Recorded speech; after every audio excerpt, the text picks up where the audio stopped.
What's up guys, I'm back again with the recent news and Samsung is providing update to its 4 years old smartphone। तो जिन लोगों को यही video Hindi से लेकर उर्दू में देखनी है, स्क्रीन पर टाइमर आ रहा होगा, उस पर तुम लोग स्किप कर दो। यही वीडियो हिंदी में या उर्दू में आपको मिल जाएगी।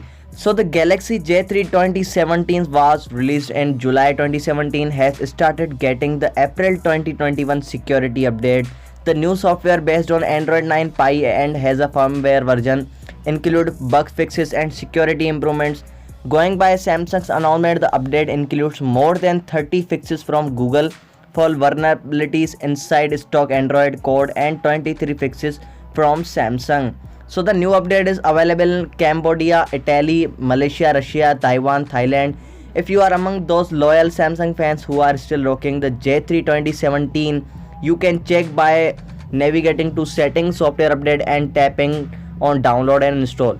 So yes, this is the whole update about J3 2017 was launched in 2017 and it's upgraded with the Android 9 Pie, and this is the whole news. Sub to the channel would be appreciated, and now I am covering the same news in Hindi/Urdu language। तो यार ये news मुझे काफ़ी ज़्यादा खतरनाक लगी है क्योंकि गैलेक्सी J7 2017 जो मॉडल है उसको जो है ना एंड्रॉयड 9 की अपडेट मिल चुकी है और अप्रैल 2021 की सिक्योरिटी अपडेट मिल चुकी है, जिसके अंदर गूगल ने 30 फिक्सेस किए हैं और सैमसंग ने 23 फिक्सेस किए हैं डिवाइस के अंदर। और ये जो अपडेट है Cambodia, Italy, Malaysia, Russia, Taiwan and Thailand में आ चुकी है।